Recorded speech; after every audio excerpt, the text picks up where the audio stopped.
Bikaner press club का शपथ ग्रहण समारोह गुरुवार को जिला उद्योग संघ कार्यालय के सभागार में आयोजित हुआ। केंद्रीय विधि एवं न्याय मंत्री अर्जुन राम मेघवाल ने प्रेस क्लब अध्यक्ष कुशाल सिंह मेडकिया, महासचिव विशाल स्वामी, कोषाध्यक्ष गिरिराज भातानी सहित पदाधिकारियों को पद एवं गोपनीयता की शपथ दिलाई गई। कार्यक्रम में सानिध्य शिवबाड़ी मठ के महंत विमर्शानंद जी महाराज का रहा। विशिष्ट अतिथि दीपी पचीसिया मुदित खजांची थे। अतिथियों का स्वागत महासचिव विशाल स्वामी ने ज्ञापित किया। आभार अध्यक्ष कुशाल सिंह मेडकिया ने व्यक्त किया। मंच संचालन वरिष्ठ पत्रकार रवि बिश्नोई ने किया। कार्यक्रम में देहात भाजपा जिलाध्यक्ष श्याम पंचारिया, भाजपा जिलाध्यक्ष सुमन छाजेर, दिलीप पुरी, गुमान सिंह राजपुरोहित आदि मौजूद थे। बीकानेर प्रेस क्लब के पद बोलिए के रूप में शपथ लेता हूं कि मैं पत्रकारिता के उच्च मानकों और नैतिकता का पालन करूंगा। मैं सत्य, निष्पक्षता और स्वतंत्रता के सिद्धांतों को बनाए रखूंगा और अपने कार्यों में पारदर्शिता और जवाबदेही सुनिश्चित करूंगा। मैं बीकानेर प्रेस क्लब के संगठन के प्रति अपनी निष्ठा एवं सक्रियता बनाए रखूंगा। बहुत बहुत आभार, धन्यवाद। कुशाल जी के माथे पर अब पत्रकारों की जिम्मेदारी का बोझ और वो अर्जुन जी की तरफ से कमेंटों श्रीमद भगवद गीता रहती है। गिरिराज भातानी से मेरा अनुरोध रहेगा, वो भी अपनी जिम्मेवारी का बोझ जो है साफा पहनकर अर्जुन जी से करें।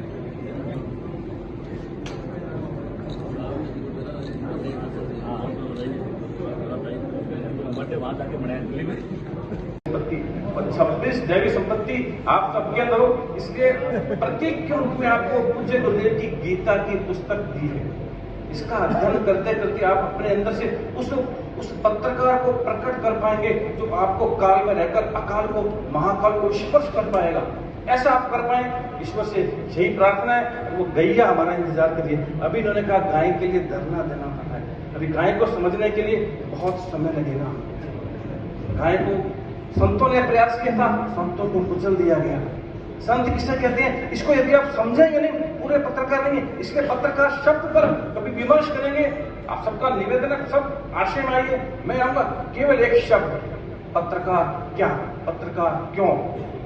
चौथा स्तंभ है, क्या तीनों स्तंभ अपने दायित्वों को निभा रहे हैं। कार्यपालिका कहाँ है, विधायिका कहाँ है, और आज तो न्यायपालिका दोनों पर हावी हो रही है। और इन तीनों को जो नियमित कर पाए उसको पत्रकार कहें। क्या वो इतना निष्पाप है? यदि निष्पाप है तभी वो इन तीनों के साथ और अपने इस प्रोफेशन के साथ पैशन को लेकर न्याय कर पाएगा। अन्यथा बहुत भटकाव है बंधु। इस एआई के युग के अंदर पत्रकार की वैल्यू पाए, मनुष्य की वैल्यू कम हो गई है। लेकिन याद रखना, इस आर्टिफिशियल इंटेलिजेंस के आधार में ऐसा ही है, उसको बोलते हैं स्पिरिचुअल इंटेलिजेंस, और उसके आधार में एक सीआई है, उसको बोलते हैं कॉस्मिक इंटेलिजेंस। प्रत्येक पत्रकार अपने उस आर्टिफिशियल के साथ साथ उस स्पिरिचुअल और कॉस्मिक लेवल पर जाकर कुछ भी करेगा। और पत्रकार अपनी पत्नी को भी देखेगा तो वो एक श्रेष्ठ पत्रकार हो जाएगा। यदि आप अपनी पत्नी से न्याय नहीं कर पा रहे, अपने संतान से न्याय नहीं कर पा रहे, अपने पड़ोसियों से, अपने मित्रों से न्याय नहीं कर पा रहे, तो पत्रकार को तो किस से न्याय करना है। मुझे पूरा विश्वास है इस बीकानेर प्रेस क्लब समिति इस शपथ ग्रहण समारोह में जो भी शपथ ले रहे हैं उन सबको भी बधाई है, और जो नई शपथ ले पाए उनको डबल बधाई है, उनको डबल सपोर्ट करना है। आपस में कटना थोड़ी है कि शपथ जिन्होंने लिया कि उन्हीं का दायित्व है कि वो एक पत्रकार है। नहीं, इसी कारण से हम चयन किया, लोकतंत्र का हिस्सा है, आपने चयन किया, लेकिन हम सबकी सामूहिक जिम्मेदारी है, मेरी भी है। इसलिए मैंने आपको कहा, सन्यासी में पत्रकार में कोई अंतर नहीं होता। सन्यासी के सारे गुण जिस दिन पत्रकार के अंदर आ जाएंगे वो एक सर्वश्रेष्ठ पत्रकार बन जाएगा। ऐसे पत्रकार आप नहीं बने, इसके लिए ईश्वर से प्रार्थना है। उन्हें मंचस्थ मनुष्यों का और आप सभी महानुभावों का बहुत बहुत आभार हो कि हम बुद्धिजीवी वर्ग से संबंध रखते हैं।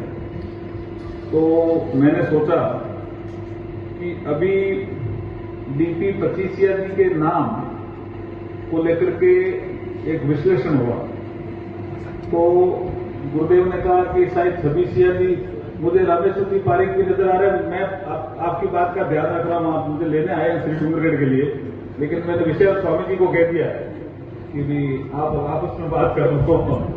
तो पचीसिया शब्द तो कैसे पड़ा होगा ये गुरुदेव कह रहे तो पूछना पड़ेगा, नहीं तो रवि कुकलिया जी हमारे गुरुवानंद जी से पूछेंगे। लेकिन हमारे संस्कृति में 5 तत्व होते हैं और हर तत्व की एक 5 प्रकृति होती है। तो 5 तत्व भी महत्वपूर्ण हैं और हर तत्व के 5 प्रकृति भी महत्वपूर्ण है, तो वो 25 होती है। 5-25 मिल ये अगर भजन है वो शायद 25 या 30 कोई कारण बड़ी अलग है।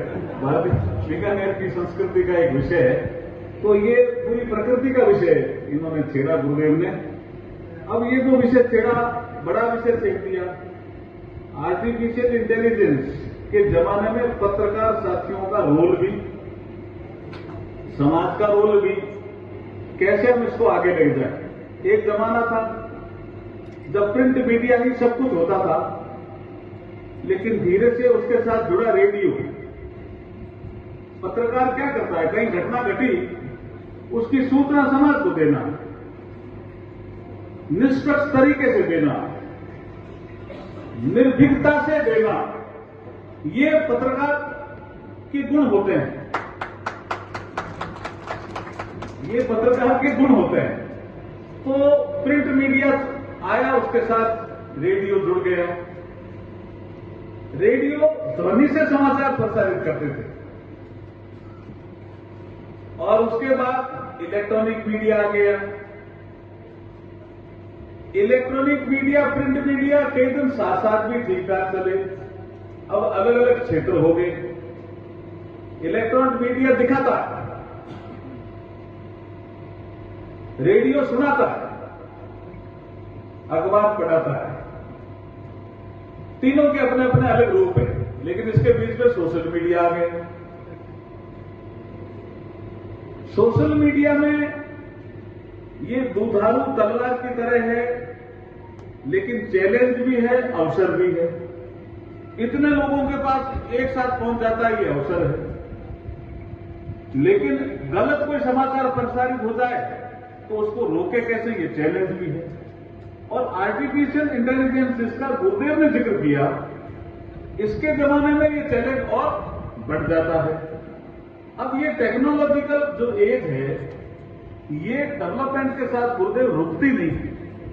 हम एक बात करें, रवि विष्णु जी मुझे करेक्ट करेंगे या विशाल स्वामी जी सबकी पढ़ते रहते हैं। एक जमाना था जब स्टीम का आविष्कार हुआ। जब स्टीम का आविष्कार हुआ, व्यापार सारा समुद्र के रास्ते से ही होता था। मैनुअल की बजाय स्टीम आया। स्टीम आया तो लोगों ने कहा कि स्टीम आ गया, हमारी जो नावें हैं देसी हाथ से चलाने वाली, उसका क्या होगा। लेकिन स्टीम रुका नहीं ना, स्टीम तो आया। जब आया तो डेवलपमेंट भी हुआ, कई तरह के डेवलपमेंट हुए, तो लोगों ने उसको नाम दिया इंडस्ट्री 1.0। इसके बाद इस संसार में बिजली आई, जिसको हम इलेक्ट्रिसिटी का आविष्कार कहते हैं।